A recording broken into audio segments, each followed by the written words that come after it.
Hello friends, welcome to all of you on Narayana online digital platform. So we will discuss few questions from current electricity today. Let's start.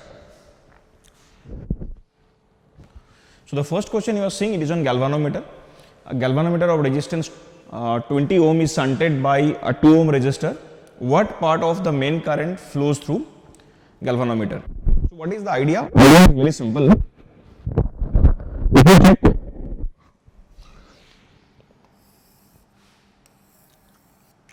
So suppose this is the galvanometer I am taking.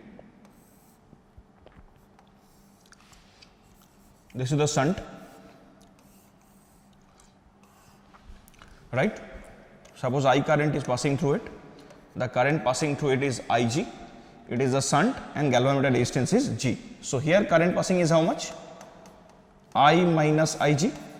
Now across these two terminals, they are in parallel combination. So potential difference has to be same, right? So what can we write? We can write Ig into G is equal to I minus Ig into S. So you can check it from here that Ig into S plus G is equal to I into S. So we are getting Ig by I is equal to S by S plus G. What they are asking? That what part of the main current flows through the galvanometer. So basically they have given the value of G here and S here. So 2 by 2 plus 20, that is equal to 2 by 22 means 1 by 11. So this factor, Ig by I is equal to 1 by 11. So you can write Ig is equal to 1 by 11 into I. So 1 by 11th fraction of the main current that passes through the galvanometer. So the galvanometer is safe, right? Okay. Next one. A galvanometer has resistance 500 ohm. It is shunted so that its sensitivity decreases by 100 times. Now, first of all, what is sensitivity? Sensitivity is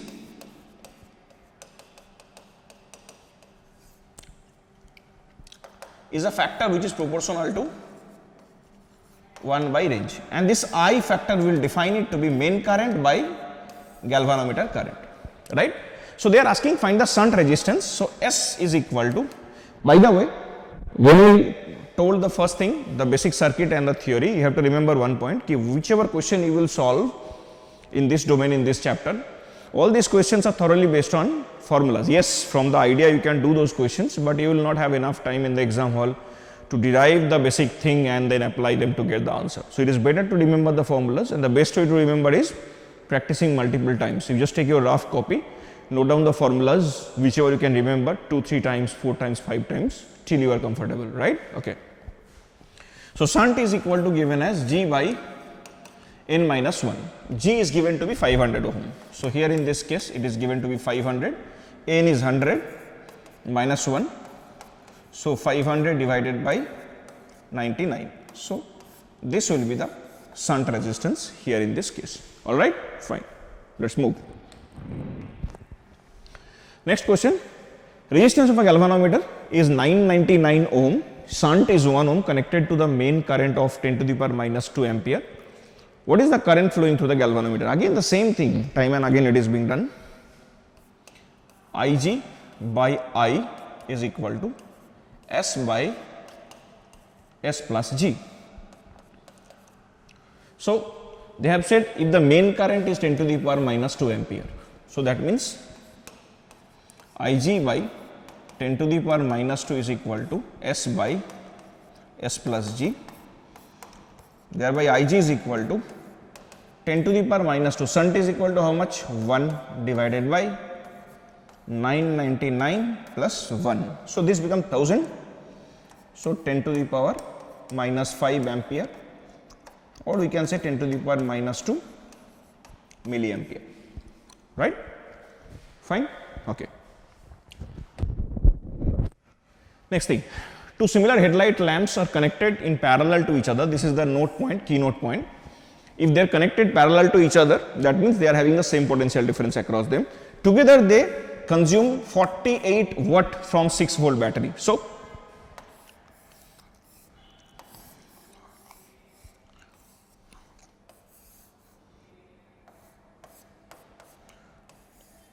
they are connected like this. So let us check that this is having resistance R1, this is having resistance R2. Together they consume 48 watt, and here potential difference across this is equal to 6 volt. And similar headlamps means R1 is equal to R2, right? Similar headlamp means their resistances are same, right? So total is 48 watt, means individually it will consume 24 watt and this will also consume 24 watt, alright. So what they are asking, what is the resistance of each filament? We know that power P is equal to, we write V square by R, so V is given 6 volt, 6 square divided by R, power is provided to be 24 for each. So R we are getting 36 by 24, that is rather we can cancel by 12 directly, so it becomes 3 by 2. So 3 by 2 ohm means 1.5 ohm. Alright, easy stuff. Let's move ahead. Next one, a battery of internal resistance 4 ohm is connected to the network. This is the network. In order that maximum power, fine, we will get stuck here. The moment you find this word maximum power, forget everything else. Maximum power transfer theorem tells us, so as per maximum power transfer theorem, P max is possible when R is equal to capital R load, means internal resistance is equal to the equivalent resistance of the circuit. So this internal resistance is given to be 4 and we have to find out for this circuit. It is damn easy, right? Okay. So if you want to figure out this one,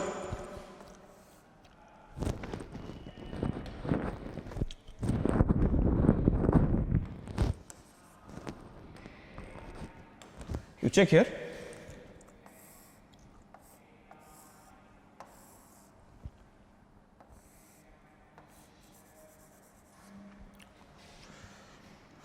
What is the method of doing it? This is R, this is 4 ohm. These two are in series, right? Fine. And the potential of this point and this point is also same. So if I connect here, so what will you get? This is R, this is 6R, 2R, 4R, like this.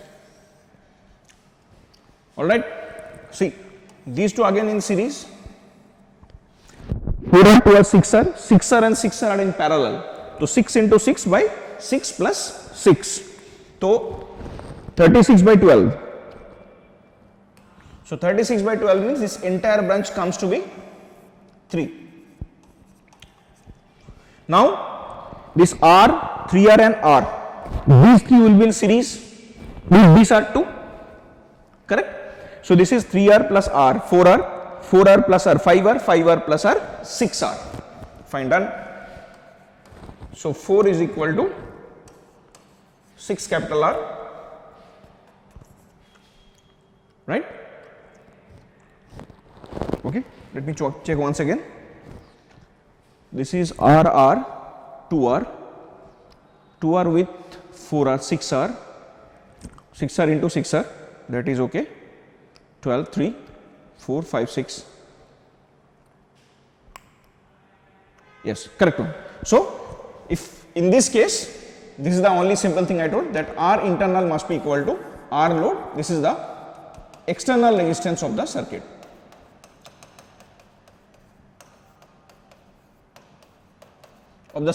And which method we are following here? This method is called successive reduction method.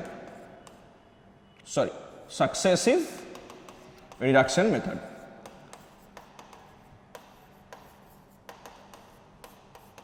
Okay, all right. I hope it is clear to everyone, right? Let's move ahead. So next they are saying that all bulbs are identical, which bulbs glow more brightly. Okay.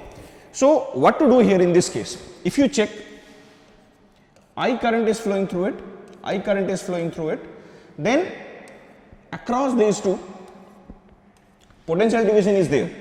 So current I1 across this I minus I1. So with main line, if I apply the formula, P is equal to I square R, and since all bulbs are identical, so for all the bulbs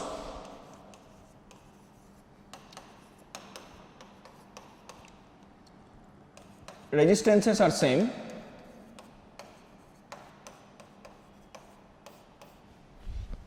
alright. So with all bulbs resistances are same, then what will you achieve? That whichever I has I through maximum, then I can write whichever bulb has maximum I through it will have max power dissipated across it. Alright. So that means in that case, this is the bulb through which maximum current is flowing, so its brightness will be maximum. Right? Simple question. Let's move ahead.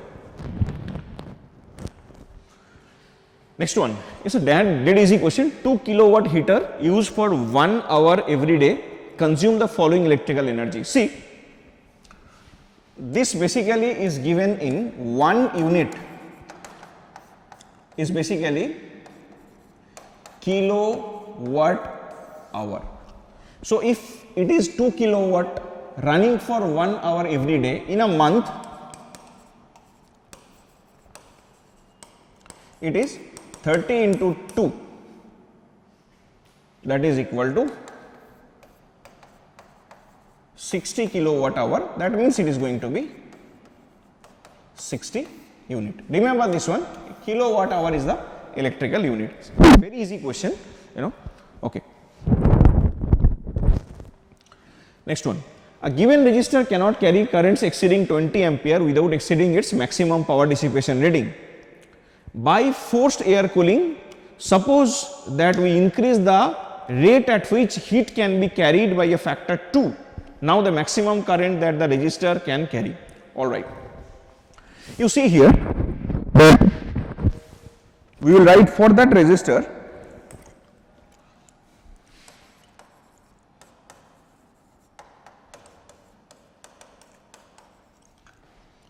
capital R, power is equal to I square R. So if I take this quantity constant, so P is proportional to I square. Fair enough. So from the first data, if I write two equations, one, P is equal to some constant K into I square value is 20 square. This is P initial. Now what is happening? That the heat can be carried by a factor 2, you know, by forced air cooling. Suppose that we increase the rate at which it can be increased. So Pf is equal to K into I nu square. A new value of current is flowing through the circuit, and Pf by Pi, it comes to be I nu by 20 whole square. Pf by Pi they have said to be 2. So 2 is equal to I nu by 20 whole square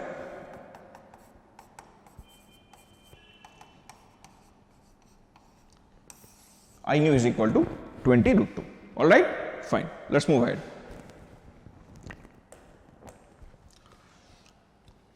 Next one. What they are saying? 3 10 ohm 2 watt resistor are connected as in the figure if the maximum possible voltage between position A and B, between point A and B, without exceeding the power dissipation limits in any of the resistor. Okay, fine. Think about it. They have said that each resistor is having 100 ohm and 2 watt. So if I consider this one, for this one, if I write P is equal to I square R. Okay. Then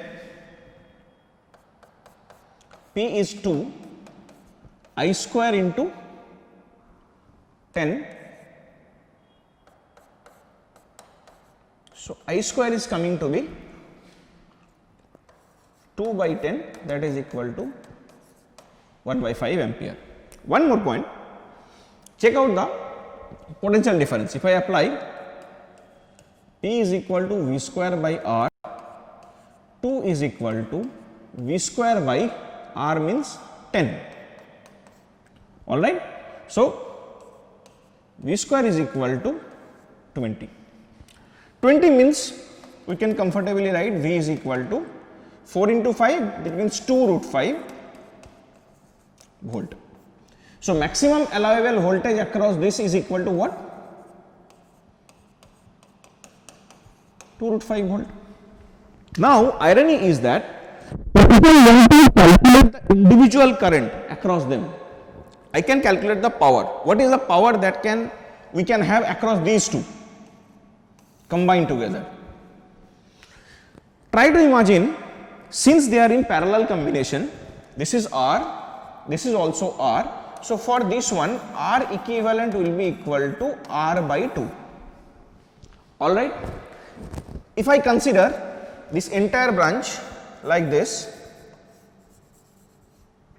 is R by 2, this is R, same I current is flowing.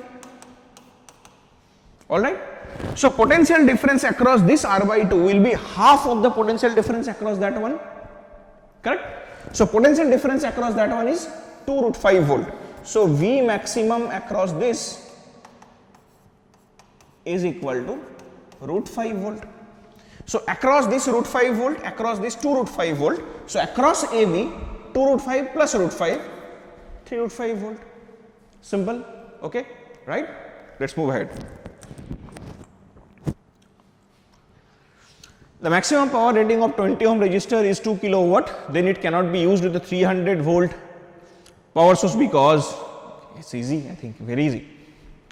So let us do one thing, that if I calculate the power rating for this one, so it will become 300 square divided by 20. So it becomes 9 into 10 square by 20. So this is becoming how much? No, 10 square into 10 square, extremely sorry. So this is becoming 4.5 into 10 to the power 3, that becomes 4.5 kilowatt.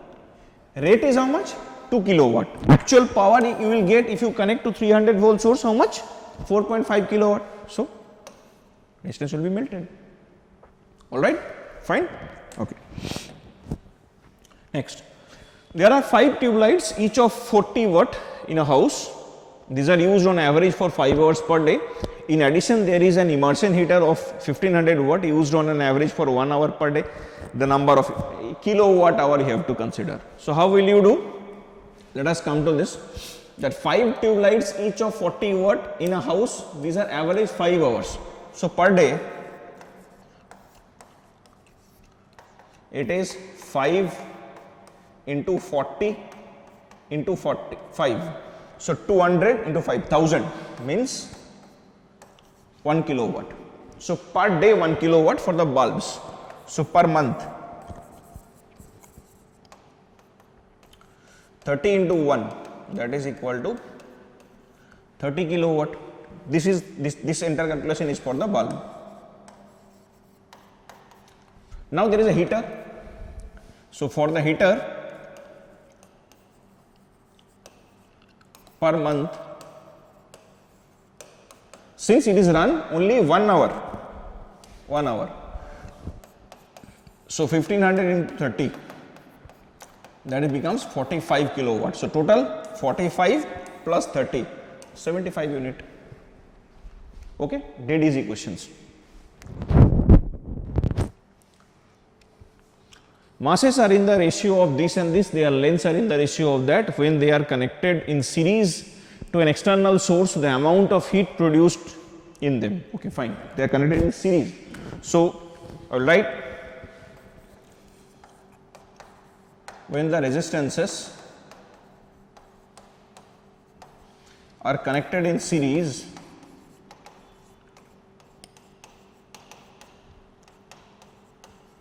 I across them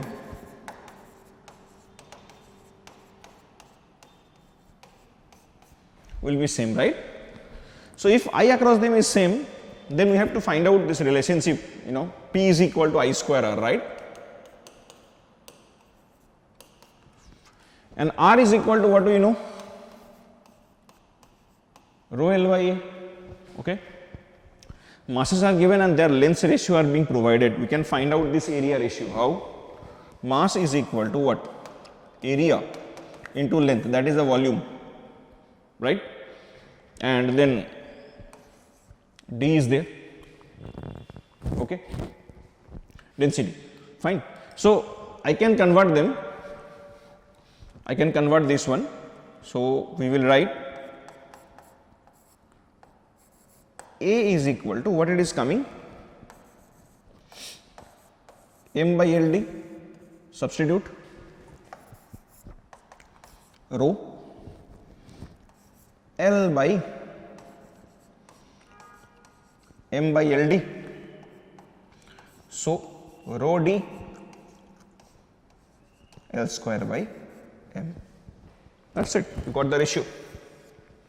Now, do it, you will get the answer, fine. Lengths are in the ratio means it is 25 divided by M means 5 will come 125. I think this will be the answer. Simple. A heater coil rated at 1000 watt is connected to a 120 volt means how much time will it take to melt 625 gram of ice at 0? It is very simple. So, two formulas we have to get together, that is one, W is equal to JH, fine, and we know P is equal to I square R. So, obviously H here in this case we will get I square RT, and there Q is equal to how much? AMS delta T, multiply 4.2 to get them in joule, it will get in calorie. If you just substitute now, you will get it in calorie, that is 625 into specific heat. Water melting 1 into this is melting of this. Achha, melting they are asking, so better we have to use Q is equal to M into L. Just change of state, no temperature is increasing, so this is not needed. Latent heat into mass. So 625 into 80 into 4.2, this will come in joule. Now this value is equal to this value. It's a very simple question, straightforward question, okay? Don't take pressure in solving this question. The moment you take pressure by seeing the questions, now the pressure keeps on mounting inside you. It will not allow you to think in a particular direction. Take it very easily, casually. Yeah. Next one. A cell develops the same power across two resistances R1 and R2 separately. The internal resistance of the cell is okay, fine, no problem. So what I will do that for R1, that means when the cell is only connected to R1, in that case, what is I? E by R1 plus R. So power at that point of time will be equal to I square R1. So E by R1 plus R whole square into R1. Now for R2, I will be equal to E by R2 plus R. So power will be equal to I square R2, that is E by R2 plus R whole square into R2, alright. Now they are saying these two factors are equal, so we can get that like E by R1 plus R whole square into R1 is equal to E by R2 plus R whole square into R2. So very standard model of question, and when next time this question comes na, my suggestion to all of you will be try to remember the answer. It's a standard question and a standard answer also. So small r will come to be root under of R1 R2. You know, this question can come in numerical terms. If it comes in numerical terms, it will be better for you if you remember this standard answer, you know. Okay. So, it is root under R1, R2, right. Okay. That's all. Thank you. I hope you have enjoyed. Keep on practicing.